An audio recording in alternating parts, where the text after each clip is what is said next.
It's time for the Property Podcast, where every week tens of thousands of property investors, new and experienced, join together to get news, knowledge and laughs at our expense. With me, Rob Bence. And me, Rob Dix.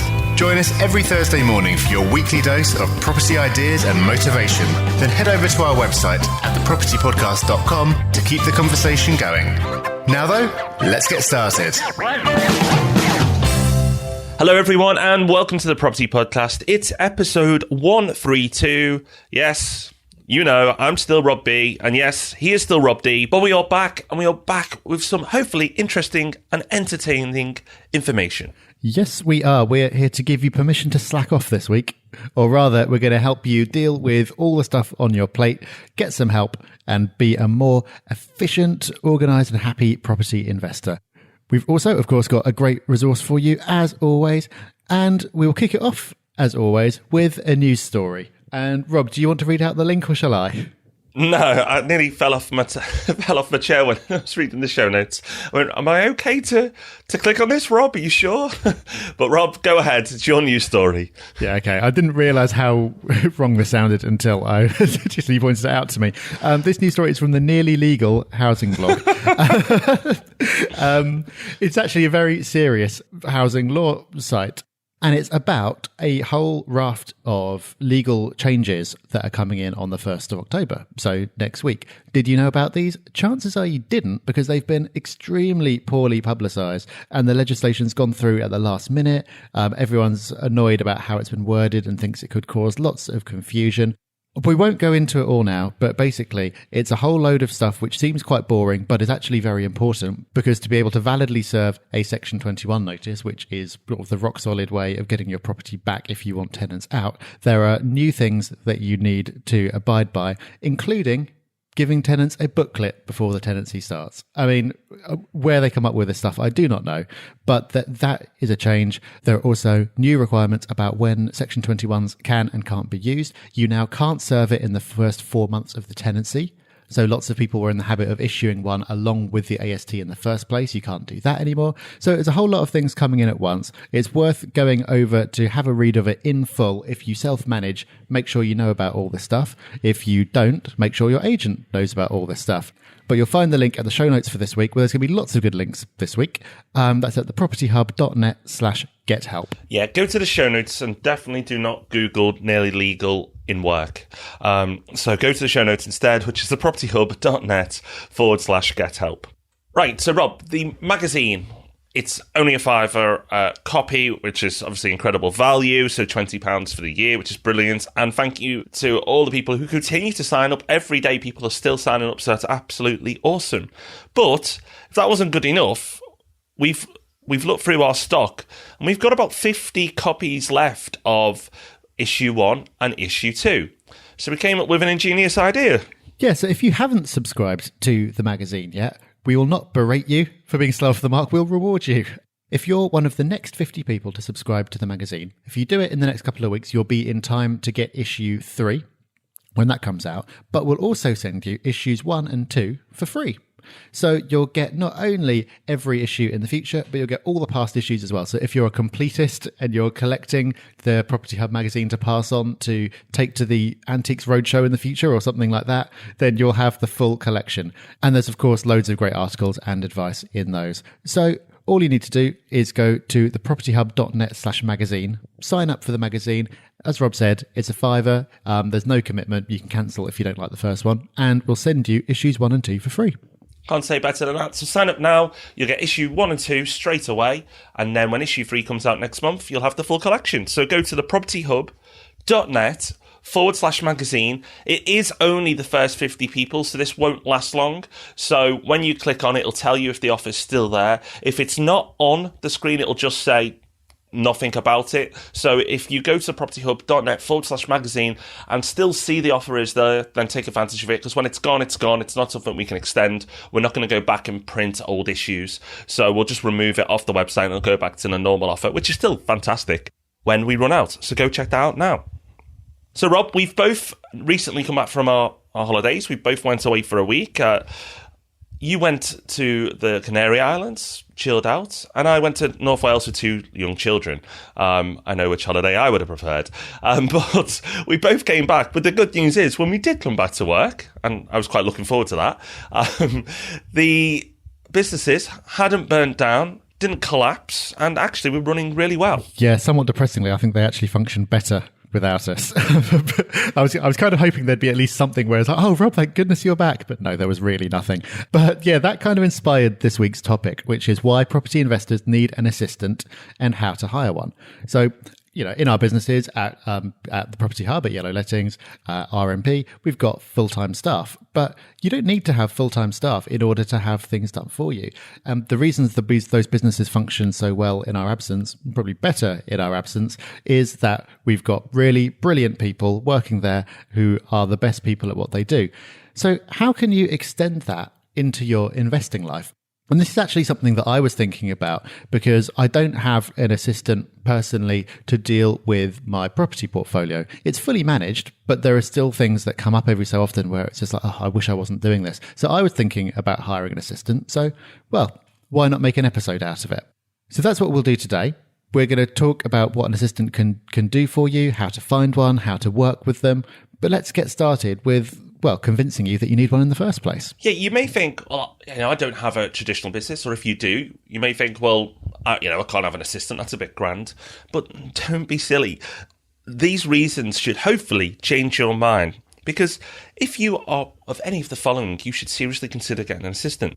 For example, if you are time poor, you should not be doing tasks that are not in your skill set and not in your expertise, because really they're going to drain you even further, and those precious hours that you have got free are going to be eaten up by your property portfolio. So if you have limited time, then you should seriously consider getting an assistant. As I said, with your skill sets, you're not good at everything. Neither Rob and I. I'm pretty pants at a lot of things. I'm good at a few and rubbish at a lot. But the good thing is I've realised that, and I've got a great team around me, as does Rob, obviously, and they really compensate for our weaknesses and, in fact, turn our weaknesses into strengths.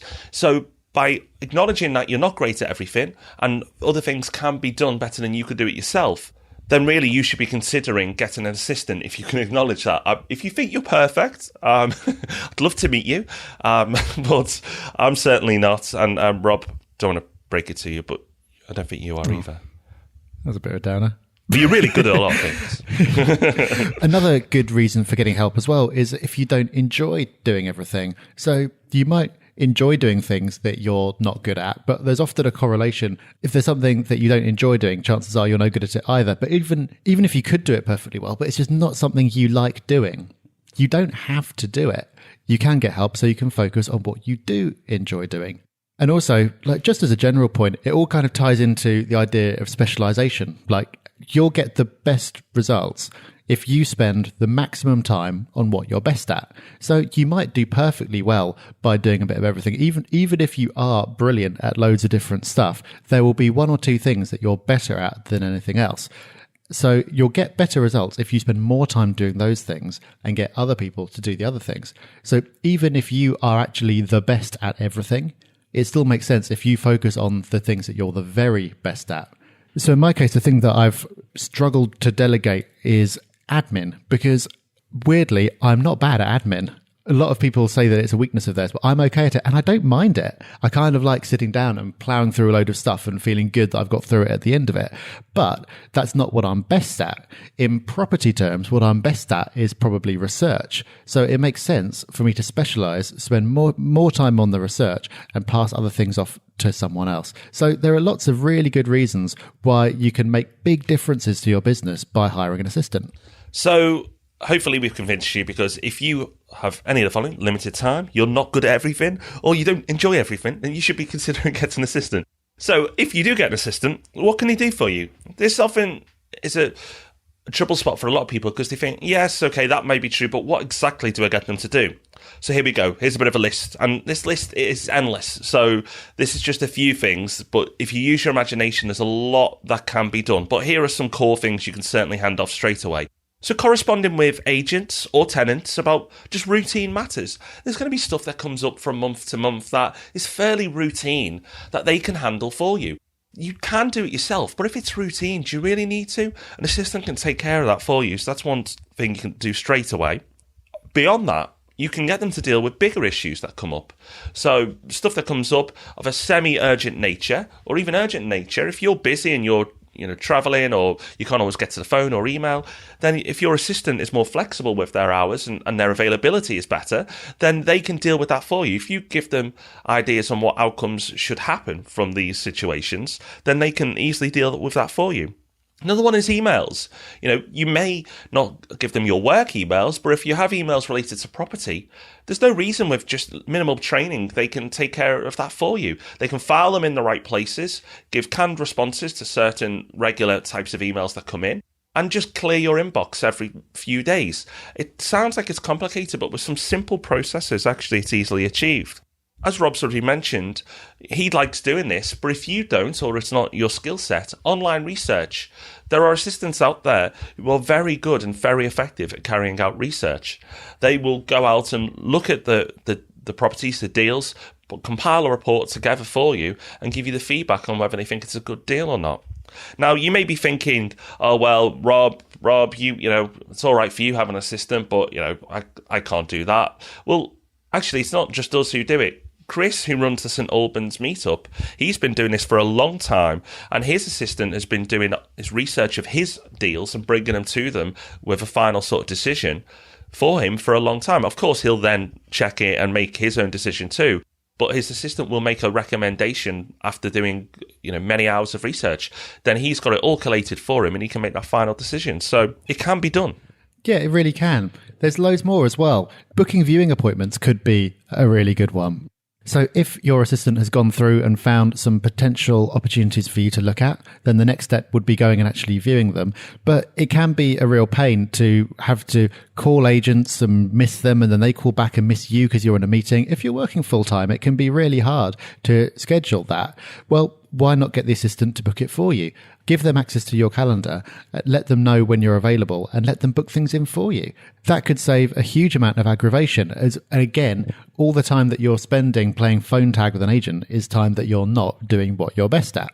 Following up on properties you've viewed is an extension of that as well. So we've talked in the past about how about a third of deals fall apart before contracts are exchanged. So that gives you an opportunity if you viewed something and you've been outbid or it didn't happen for whatever reason. If you keep following up, then about 1 in 3 times that opportunity will come back round, and often the seller will be more motivated by that point. That involves following up, which is really boring and annoying, which is why nobody does it. But if you do it, there can be big opportunities. So best of both worlds, get your assistant to do it. Also, just general stuff as well. Booking travel and accommodation, general life admin. There is no end to it. And Rob said earlier, there's you just have to believe that it can be done. And I think that's a really important thing. I think you'll be surprised how much can be done once you start to let go. And, if you're anything like me, you think, oh, I'm this really special person, only I can deal with all this stuff. But as you start passing things over, you'll realize actually it might seem like this is a really hard thing to explain, but someone can pick it up really quickly and I'll just never have to worry about it again. It's a mindset shift more than anything else.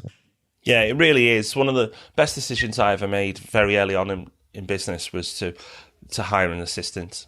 And it made a big difference. And at the time, like Rob, I thought, no, surely someone can't do something better than me. But it turns out there is a lot that can be done better than me. And you'll be surprised as well once you start trying it. So where do you find these magical people? So we've talked about how great that these things are, but you need to find these people who can do these great things for you. Quite easy, actually. Well, easy if you're prepared to put a bit of time in. You can clearly just ask for recommendations. If other people are using assistants, why not ask them? Who are they using? How do they think they're doing? Would they recommend them? Are they happy to recommend them? Check with other people who are using assistants. Ask around at the Property Hub meetup. See who else is using assistants and get their advice and feedback and hopefully a recommendation. Of course, if you don't get a recommendation, there's other ways of going about it. There's online marketing places, previously called Odesk. The website's now called Upwork, but it's basically an online jobs board for people who work virtually. So you can post a job on there for a virtual assistant, put your brief. You will be surprised and possibly even shocked about how many responses you'll get. You will get a lot, so make sure you're very specific in what you want in your job advert. But Upwork is a great place for looking for assistants, and you can get them all over the world as well. Another website that we've used a lot, and again, hat tip to Chris Ryder from the St Albans meetup for this one. We've mentioned it before, but Working Mums, absolutely incredible resource of finding, really super switched on, super skilled mums who possibly have worked full time before, but now just want to work from home because it suits their lifestyle and what they want to do. That website's pretty much built Yellow Lettings, and we've got some incredible team members from there. And in fact, across RMP and the Hub as well, some absolutely brilliant staff members from Working Mums. So definitely check that one out too. But we've had success from both of those, Upwork and Working Mums. So check them out. So with sites like that, you can find people all over the UK and all over the world. But if you need someone local, if you think it'd be beneficial to have someone who's close to you geographically for whatever reason, you can look locally as well. A previous resource of the week, streetlife.com. I'm going to get the song in my head again. It happens every time. Streetlife.com or any other kind of local community message boards or forums that there are can help you find someone local. I was actually having a browse of Streetlife the other day and I saw someone advertising as an assistant in my area. And I started thinking, what do I find myself doing around town that I don't want to be doing? I'm expecting your doorbell to go, Rob, and go, coffees are here, Mr. Dix. Don't give me ideas. Or at the other end of the scale, if you don't need someone regular, you don't need to always be the same person, but you just have ad hoc tasks that you need to do from time to time. Another previous resource of the week, fancyhands.com. That is a site which makes it really easy. You just go on there, you type in your job, and someone somewhere does it for you.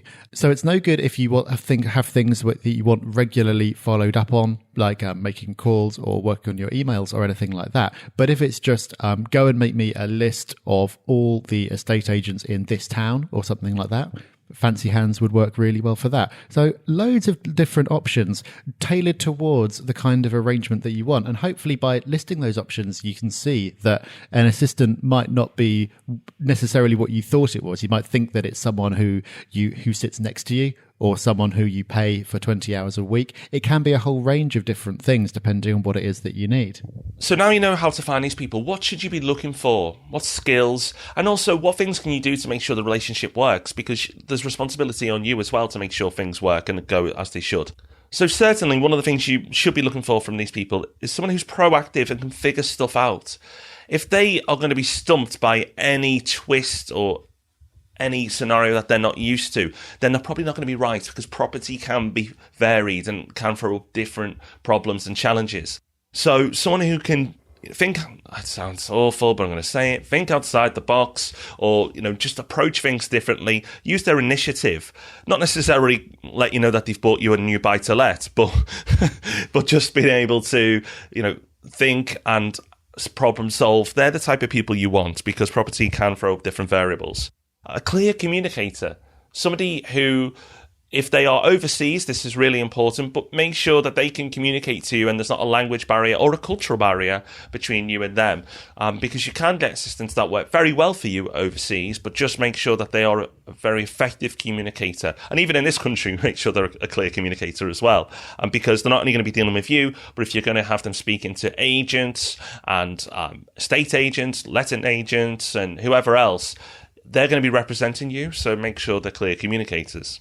But to make it work, really make sure that they start to write down everything they do regularly, and they will start to create systems for you. So if you ever do part ways, then you've got the systems to pass on to the next person who can then look after you. So a really valuable task for them, because then it's a process for them if they ever want to refer back to it in the future, if it's not a regular task, but also really valuable for you too, because you can pass these systems on to a future assistant that you may or may not work with. So that's really important to do. But Rob, there's great tech to help you do that. Yeah, wow, we got this far in without mentioning the tech. But yeah, there's for specifically, we'll link to all of these. I think a lot of them have been past resources of the week, but specifically for documenting procedures, there's a tool called Process Street, which we use within Yellow, which is great. There's also Sweet Process, which is similar. For things like allocating tasks, there is Trello, of course. Love Trello, can use it for so many different things. Asana is another one. That's like a more advanced version of Trello, which is kind of more geared to process-driven stuff, tying in dates, kind of bigger projects, things like that.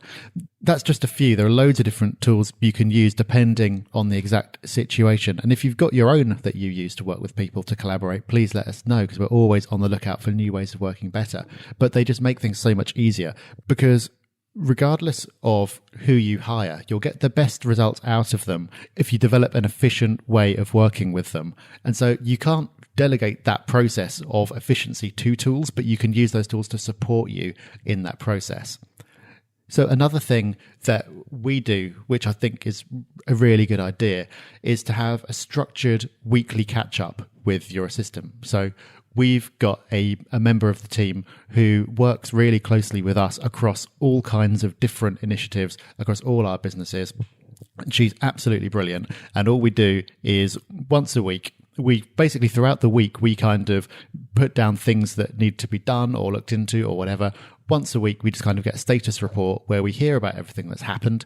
We talk about what we'd like to be done for the next week, sort out any kind of little issues that might have come up, and then it's done. And having that structure is really helpful, because even if you hire the best person in the world, if you give them no guidance and you leave them to go off and you just don't really help them, the relationship won't work well. The onus is on you to make it work.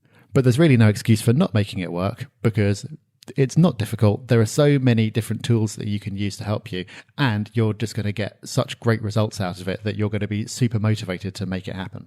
So, have we convinced you? Well, hopefully, because it is super valuable. As I said, it was one of the most important decisions I ever made early on in business. And remember, property is a business as well. You really should treat it that way. So if you are starting to lose time to your property business, then of course you can look at having your property managed by letting agents, but you can go beyond that and look at an assistant. Remember, you don't have to hire them full time. It might be just 5 hours a week. That might be all you need. But just having somebody there to help you with these tasks, with these challenges, can make a huge difference to your life and actually hopefully improve you as a property investor. And remember, you don't have to be a big shot to do this either. You don't need to be like, oh, I've got so many properties, I just can't keep up with them all. You can do it before you've even started. I think such a common thing that comes up when we talk to people at the summits and at the meetups is people go, I've been trying to get started for a year, but I just can't make the time. I've got a really time-consuming job. I've got a young family. You can get that person to come in and help you to start. You don't have to be anointed as a property investor before you can do this. Use that person to help you do the research, make the appointments, and do everything that needs to be done. You can do it at any stage. And we'd love to hear how you've done this. So if you do work with an assistant, let us know how you find them. Let you know what kind of tasks they do for you and how you make it work. Any tools that you use. Get over to the Property Hub, thepropertyhub.net/forum, and let us know. I think it would be a really interesting conversation for us all to have together. So if it is something that you're interested in, you can get help with setting it all up. And if you have a question for us on this, maybe you want to use it for Ask Rob and Rob. If you've listened to our new podcast now, thank you if you have. It's coming out every Tuesday. You can just leave a recording that way. The details on how to do that and the telephone number you can listen to every Tuesday. But if you want to ask us more about Assistant, if you have any specific questions or any challenges with getting an assistant, then maybe we can help many other people by sharing it on Ask Rob and Rob, and we'd be more than happy to answer it. But of course, in the show notes, as we said, follow them, leave your comments there. Of course, let us know how you do it. But if you have questions about how to do it as well, go to thepropertyhub.net/get-help. Okay, so it's time for our resource of the week. And Rob, we've mentioned some tech already, but we couldn't hold back. Thank you to Andrew Garnett for this one. It's OneNote, which sounds similar to Evernote, but that's probably a good thing because it is similar. Yeah, it is. So this is quite a fitting resource because it's another one that you can use to be organized either on your own or with your team. It is like Evernote in that it's a note-taking system. You can use it across any device. You can get your emails to go into there. You can take photos. You can clip bits of websites to put in there. And it integrates with lots of other apps as well. And it's also free. Evernote has got a free version, a really generous free version, but there are some features you have to pay for. OneNote is completely free. It's not actually one that I've used yet because I'm deep into Evernote, but I do use OneDrive. It's by Microsoft and it's all part of the same thing. And OneDrive is actually surprisingly good.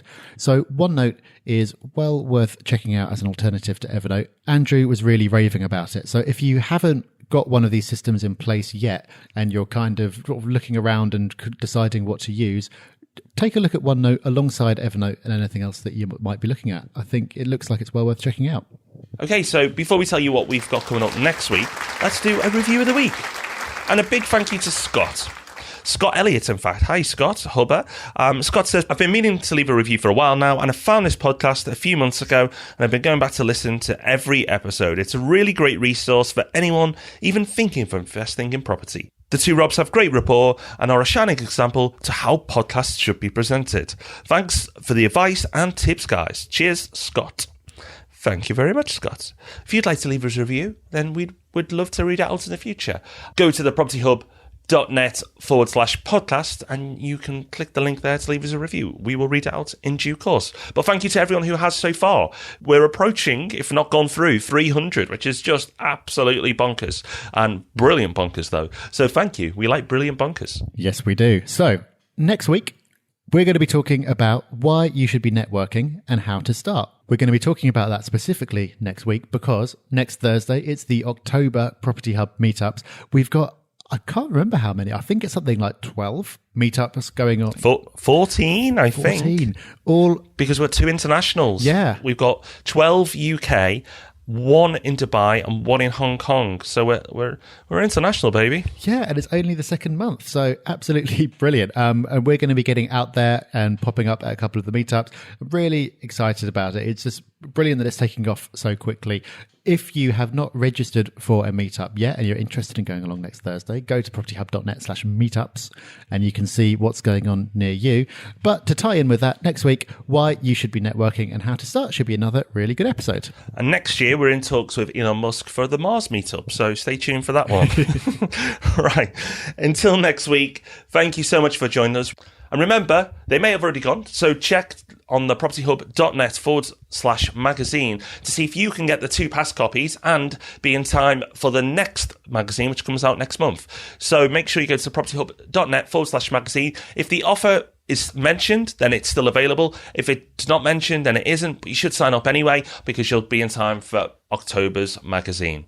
And of course, you can get them online if you miss out. But hopefully you don't miss out if you go quick. So go to propertyhub.net/magazine. Okay, so we will see you back here next Thursday on the day of the October meetup. Before that, next Tuesday, of course, Ask Rob and Rob. That's going to be having out every Tuesday morning from now on. So we will see you again next week. But for now, bye-bye. Bye-bye. Thanks for listening to the Property Podcast. Make sure you join our mailing list at thepropertypodcast.com. And remember, we love 5-star reviews. Rob even loves them more than air miles.